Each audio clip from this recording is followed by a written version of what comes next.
Tsar Nicholas sits by candlelight, writing in his diary. Mild breeze, quiet day. Outside, the city roars with unrest, but he believes the worst has passed, that order will return, that his crown still holds weight.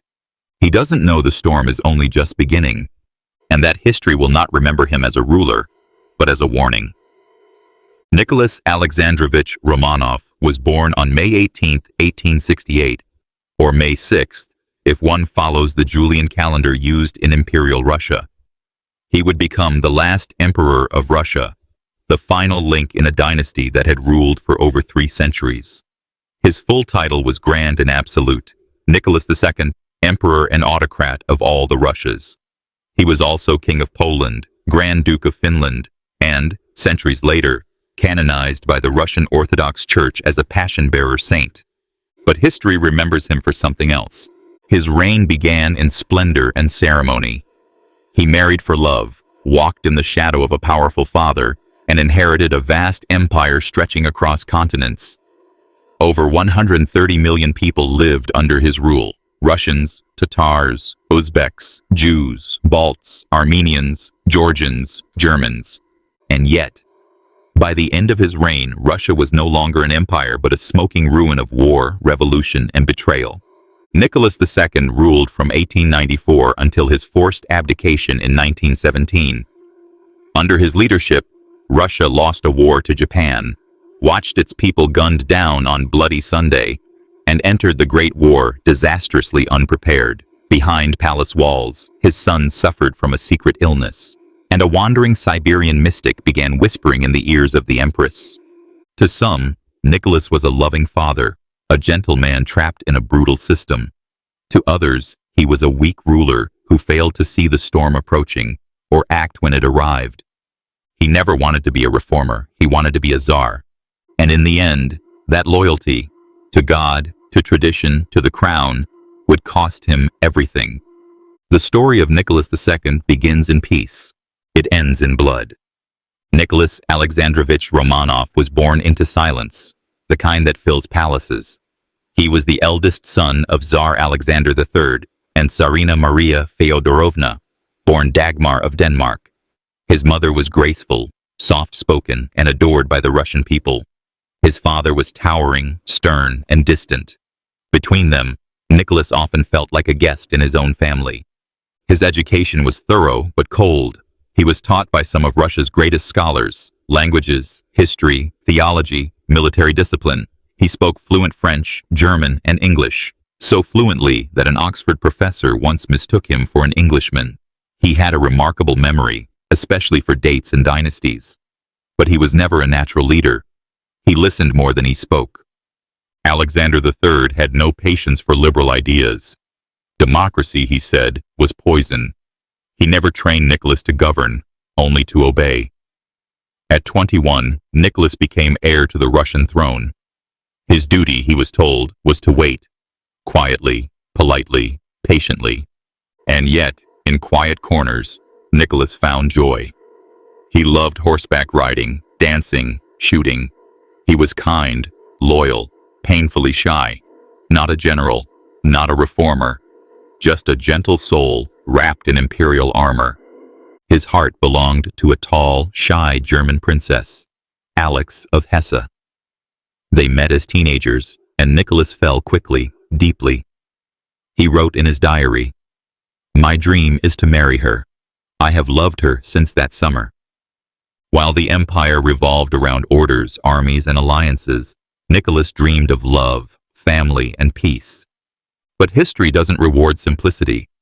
The boy who longed for a quiet life would inherit a storm, and in the heart of Russia's final czar, there lived a contradiction. A gentle man, born to rule a brutal empire. In the winter of 1894, Tsar Alexander III fell ill. What began as a cold soon spread to his kidneys, then to his lungs. The giant who ruled Russia with iron certainty began to wither. Nicholas watched helplessly as his father, once the embodiment of unshakable power, shrank into a pale, coughing shadow. For years, Alexander had assumed he had decades left. He never trained his son for the throne. Nicholas, at 26, had attended council meetings, but mostly stared at the clock. He had no political instincts, no experience, and no ambition for the crown. When Alexander III died on November 1st, the empire held its breath. That same day, Nicholas became emperor and autocrat of all the Russias. His first words as Tsar were not a declaration of power, but a question. What is going to happen to me, to Russia? There was no time to mourn. Within days, Nicholas's long secret love, Princess Alex of Hesse, was rushed to Russia.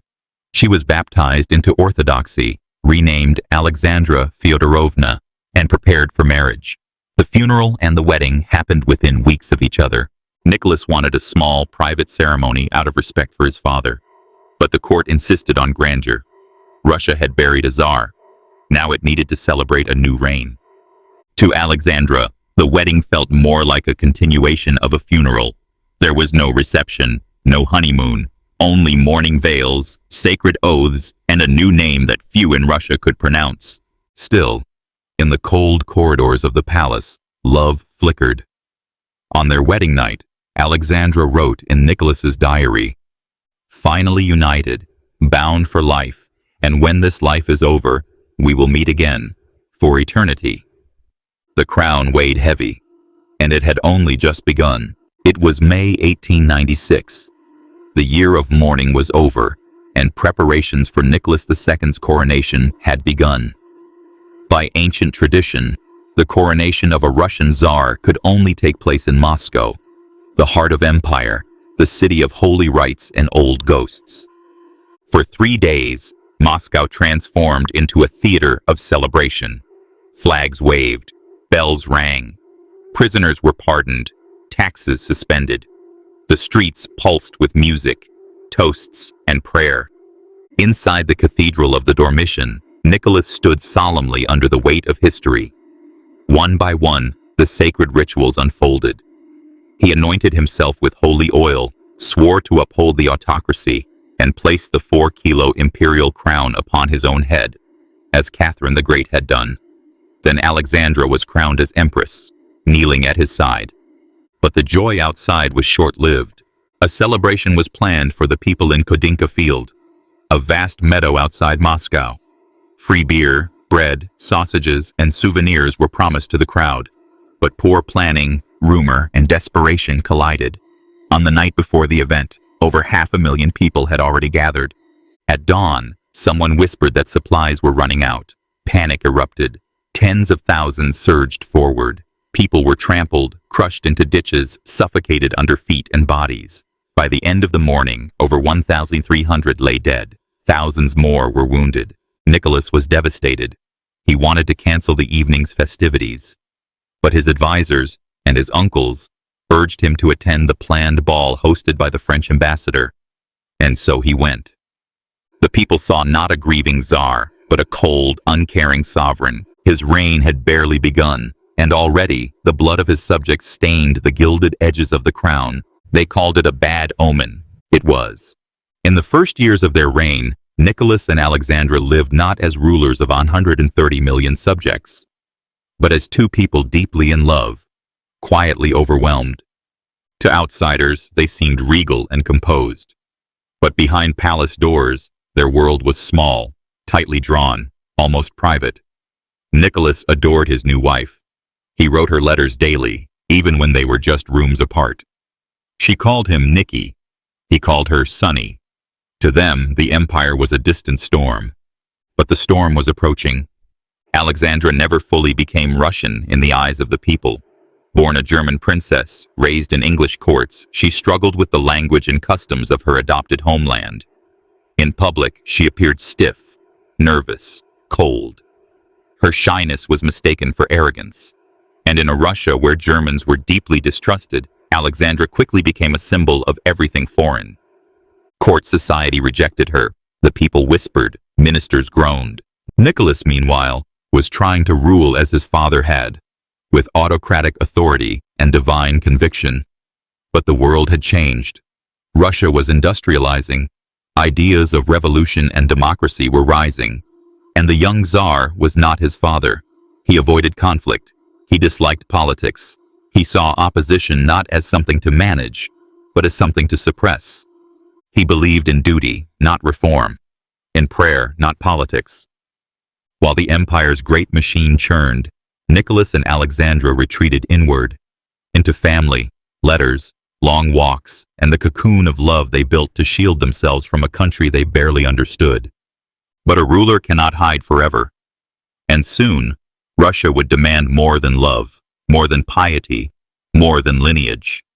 The Tsar would be forced to choose, the crown or the people, and he would choose wrong.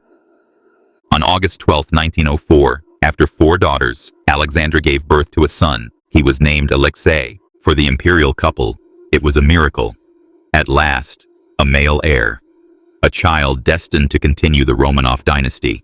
The court rejoiced. Church bells rang.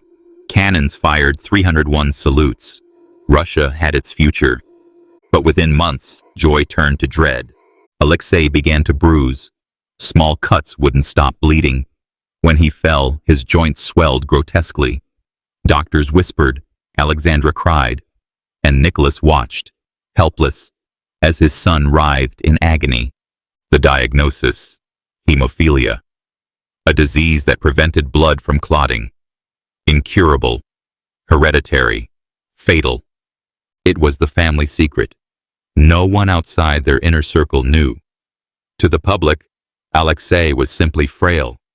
But behind palace walls, every stumble, every bump, every fever was a potential death sentence. The heir to the empire was a boy made of glass.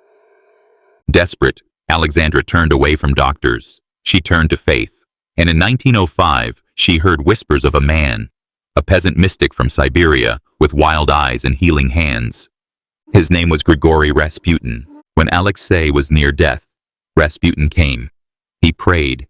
He stayed by the child's bedside. And to Alexandra's astonishment, the bleeding stopped. Whether it was faith, coincidence, or hypnosis, she didn't care. She believed. From that moment, Rasputin became more than a healer. He became a fixture, a spiritual guide, a father confessor, a shadow in the nursery and in the halls of power. The empress clung to him. And soon, the empire would turn against them both. For in saving the child, Rasputin began to doom the dynasty. Grigory Rasputin arrived at court barefoot and filthy, a wandering peasant with tangled hair, a hypnotic stare, and the smell of smoke and sweat. To the nobles, he was a joke. To the church, a heretic. But to Alexandra, he was sent by God. Because when Rasputin prayed, her son stopped bleeding. And so, against all protocol, he was allowed into the palace, into the nursery, into the hearts of the imperial family. He had no rank, no education, no title, but he had influence, and he knew it. Rasputin began recommending priests, then bishops, then ministers. Whispers grew, that he touched the empress's hand too long, that he was seen entering her private quarters at night, that he controlled her, and through her, the Tsar. Alexandra's fierce loyalty only fueled the flames. She defended him endlessly. He is holy, she said. He is our friend. He saves my boy. But Russia was not interested in miracles. It wanted leadership. It wanted competence. And instead, it saw a drunken monk staggering through Petersburg taverns, bragging that the Tsarina herself kissed his fingers. The newspapers began printing satire and scandal. Caricatures showed Rasputin pulling the strings of the empire while Nicholas sat blindfolded on his throne. The people laughed. Then they grew angry. In truth, Rasputin never sought power, but he liked what it brought: respect, immunity, women. And when ministers crossed him, they mysteriously vanished from office. Nicholas, loyal to Alexandra, turned a blind eye. He told himself it was temporary, harmless, private. But Rasputin had become a symbol, not of faith, but of rot. In a country already teetering, the monk in the shadows became the face of a monarchy out of touch, out of time, and out of control. Winter 1905. Russia was cracking.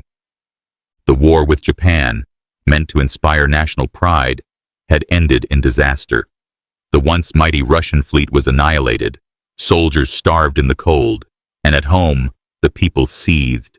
Strikes spread from factory to factory. Food was scarce. Prices soared.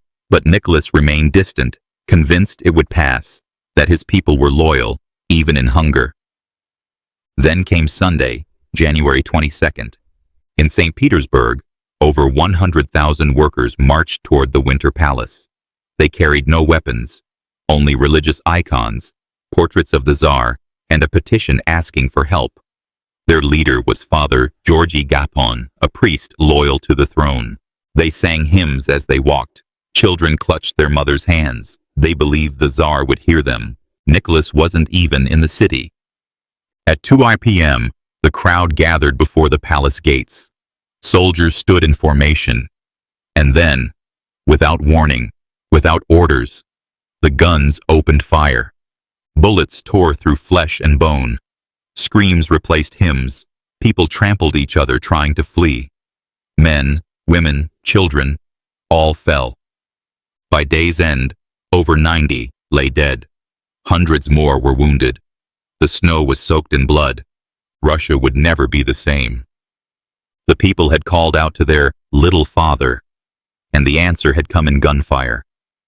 Nicholas was horrified, but he refused to condemn the army. He believed the empire had been attacked, not the other way around. In his diary, he wrote simply, "A painful day. God, how painful." But to the people, he was no longer father. He was butcher.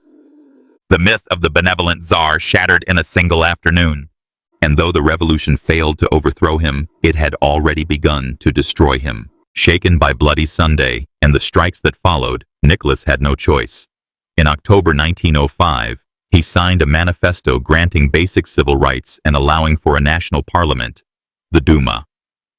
It was a revolution on paper. For the first time, Russia would have elections, political parties, a taste of representation. Crowds cheered, strikes ended, hope returned. But it was short-lived. Nicholas believed in autocracy, not compromise. As soon as unrest calmed, he began to strip the Duma of power. He dismissed it, rewrote election laws to favor the nobility, and ensured that real decisions still came from the palace. The people called it a betrayal. To Nicholas, it was restoration. In the midst of political chaos, one quiet miracle. In August 1904, Alexandra gave birth to a son, Alexei. After 4 daughters, the dynasty had its heir. But the joy turned to terror when Alexei began bleeding uncontrollably. Doctors could do nothing. Alexandra believed God was punishing her. Enter Rasputin, the wandering holy man who calmed the child's pain and soothed the mother's despair. From that moment, Alexandra trusted no one but him. And while the Tsar ruled half-heartedly, his wife and her man of God ruled from behind the curtain. Russia was now a country with a parliament that had no power, an emperor who had lost the people, and a sick child guarded by a mystic in rags. The Romanov dynasty had survived invasions, assassinations, and palace coups, but it could not survive a lie. In 1914, the world erupted. Archduke Franz Ferdinand was shot in Sarajevo. Alliances clicked into place like gears in a machine. Europe descended into war. Russia entered with pride. Crowds cheered as troops marched.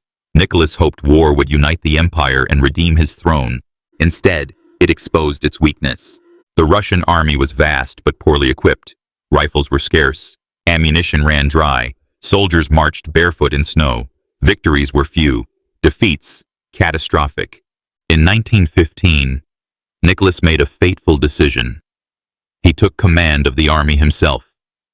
He was no general.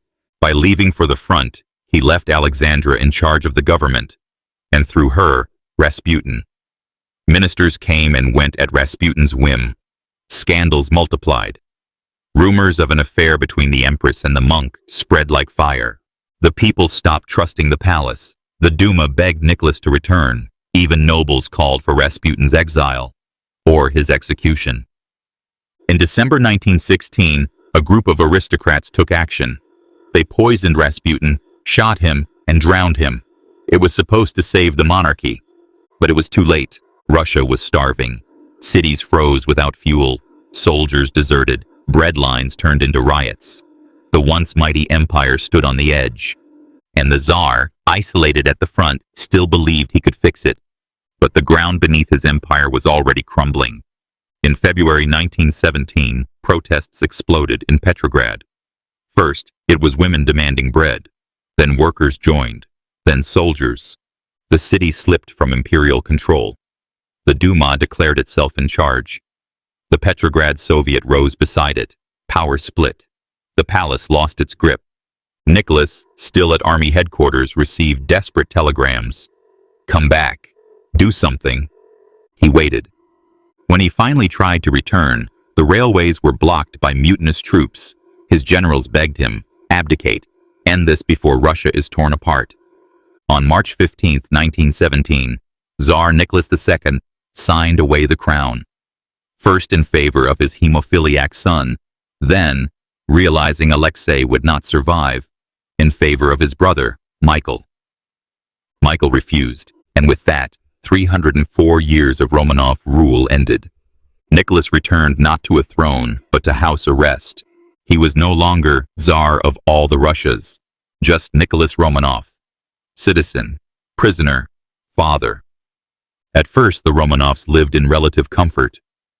They were moved from palace to mansion, still clinging to hope that they would be exiled, that another cousin, maybe in England, would intervene. But the Bolsheviks came to power, and hope vanished. By the summer of 1918, they were imprisoned in the Ipatiev house in Yekaterinburg. The windows were painted shut. Guards watched their every move. On July 17th, the family was woken in the middle of the night and led to the basement. Nicholas, Alexandra, their 5 children, and 4 loyal servants. They were told they were being moved. Then, without trial or warning, the guards opened fire. Nicholas was shot first, then Alexandra, then the children. The girls were wearing corsets sewn with diamonds. Bullets ricocheted off their bodies.